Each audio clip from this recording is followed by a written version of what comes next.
A WWE star has been replaced, NXT beats AEW, Stephanie Vaquer heat, and more. I'm Luke Owen and this is the WrestleTalk News. Support WrestleTalk! Give us a subscribe. Is there nothing that Cody Rhodes fella just can't do? Hot off headlining arguably the best WrestleMania of all time and doing the seemingly impossible of, shock, appearing on every SmackDown and pay-per-view as WWE Champion, Cody Rhodes now has his own YouTube show. Get off my territory, Rhodes. In What Do You Want to Talk About, Cody drinks vodka and interviews other WWE stars on his big bus. In the first episode, Bayley joins him to talk about her admiration for Candice LeRae and how she thinks we should have had Evolution 2 by now. We've linked to the first episode in the video description if you want to check it out. Perhaps a future guest on the show can be Stephanie Vaquer, who shocked the wrestling world this week by leaving CMLL and New Japan Pro Wrestling and signing with WWE, all within the space of about 5 hours. Report Mexico had reported that both WWE and AEW had interest in signing Vaquer. She'd reportedly been on AEW's radar for a while, and WWE's interest in her came from her Forbidden Door match against Mercedes Moné. CMLL and New Japan Pro Wrestling put out a joint statement saying that Vaquer was no longer under contract and vacated her titles. Vaquer put out her own statement, and then Shawn Michaels tweeted to welcome her to the WWE family. It's being reported that she's heading to NXT rather than going straight to the main roster. But it would appear that the quick turnaround has resulted in some burnt bridges. It's being reported that CMLL were happy to let Vaquer out of her deal, which is common in CMLL, but wanted her to finish up her date and drop her CMLL Women's World Championship and CMLL Women's Tag Team Championships before she went to WWE. Dave Meltzer notes that CMLL's position was that she had not put pen to paper on her WWE deal, and if she did, then WWE would pull her from those dates and not let her work those shows.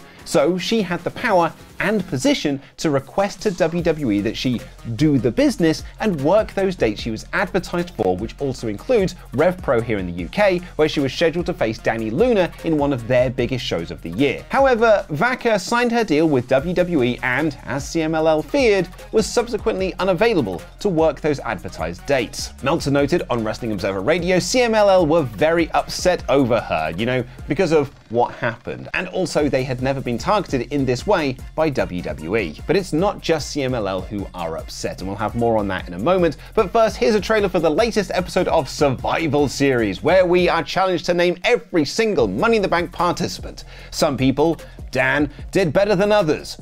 Me. Hello and welcome to another edition of Survival Series, the show where the lights match the topic. Today, I need you to name me every single Money in the Bank participant. I could do this one. A's, Kane. Ah, no! You know him and so do I. Kevin Owens. Ding. Having a meltdown over getting right answers. Oh, this is the most thinking I've ever done in my life. Becky Lynch. Oh, no. I can't remember if I've said Becky Lynch. Actually, he hasn't. Please, I want to win one so bad. Was he not in the one in 2014? That was for the world title. Oh, fuck a duck. Bollocks.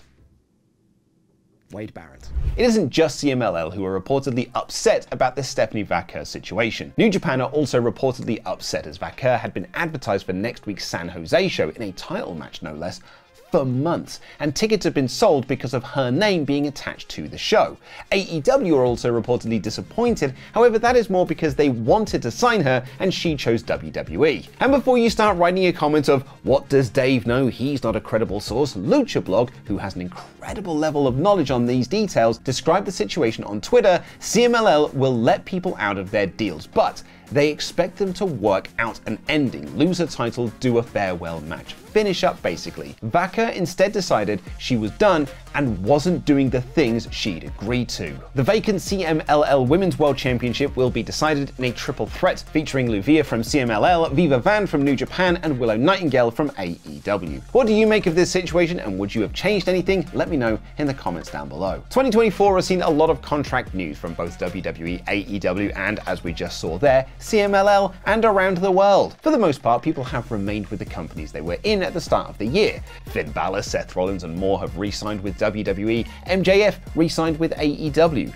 But others decided to forge their own paths. Ethan Page has signed with WWE and has since won the NXT Championship, while Ricochet decided not to re-sign with WWE and is rumored to be AEW bound. There are reportedly more deals still to come in 2024, with reports that Ricky Starks and Pentagon Jr. are considering WWE moves when their AEW deals come up. Someone else who decided not to re-sign when their deal was up was Becky Lynch. Shortly after dropping the Women's World Championship to Liv Morgan at King and Queen of the Ring, it was reported that Lynch's WWE deal was done and she was now officially a free agent. And while her name is still listed on WWE's roster page, she has been removed elsewhere. WWE have updated their banners for Raw, SmackDown, and NXT on WWE.com, which is usually an indication of who they think the top stars of their brands are. On the NXT banner, Ethan Page has replaced Tony D'Angelo and Kalani Jordan replaces Thea Hale, and on SmackDown, Nia Jax replaces Jade Cargill, with Solo Sikoa replacing Randy Orton. Replacing Cargill is an interesting one given how much stock WWE has put into her since signing from AEW, but this might just be because Jax is challenging Bayley for the WWE Women's Championship at SummerSlam. Unless of course she's winning it there. And for the Raw banner, Seth Rollins has replaced Intercontinental Champion Sami Zayn, while the returning Rhea Ripley has replaced Becky Lynch. Reports suggest that Lynch will re-sign with WWE at some point down the line, but for now is just taking the much-earned time off. So this is probably nothing to read too much into. I mean, unless it is. I mean, Mercedes Moné did issue an open challenge for next week. Becky Lynch on AEW's 250th episode of Dynamite? Yeah, probably not. But if she did, she might help their ratings. One of the really fun bits of wrestling news, for me at least, is ratings discussion. It's not the be-all and end-all of wrestling discourse, but I do find it rather interesting from a business standpoint. We've been covering the WWE versus AEW ratings war since the latter launched in 2019, and it's rarely had its dull weeks. Unless you're one of those tribalistic fans who gets really angry when your side loses or whatever it is that Twitter gets up to on Thursdays. During that 2019 to 2021 period, AEW would handily beat NXT in the ratings, both overall viewership and that all-important 18 to 49, to the point where NXT had to move to Tuesday night to avoid the competition. But 2024 is a very different world to 2021, and over the last few months the gap has closed, and NXT, especially now it's a much hotter product, has previously beaten AEW not only in total viewers, but that all-important 18 to 49 demo. Brandon Thurston of WrestleNomics posted this graphic which shows the total viewership breakdown for both Dynamite and NXT, which shows just how tight and competitive this war has been in 2024. And as you can see from that graph, AEW did get more viewers than NXT this week, drawing 691,000 viewers compared to NXT's 656,000 viewers. However, NXT did draw a slightly better 18 to 49 demo. AEW got a 0.23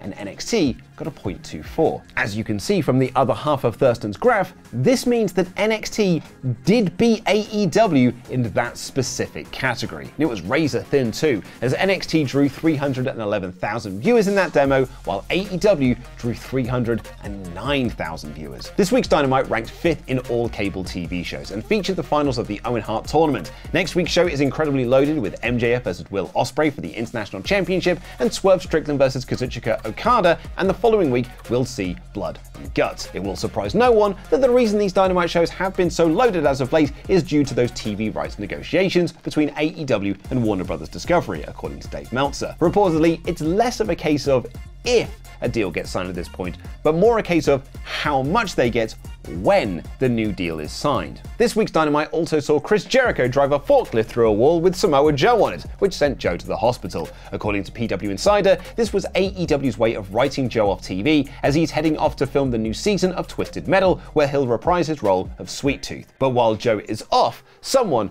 could be coming back. Jamie Hayter has been off AEW TV for so long, she was out before Collision launched.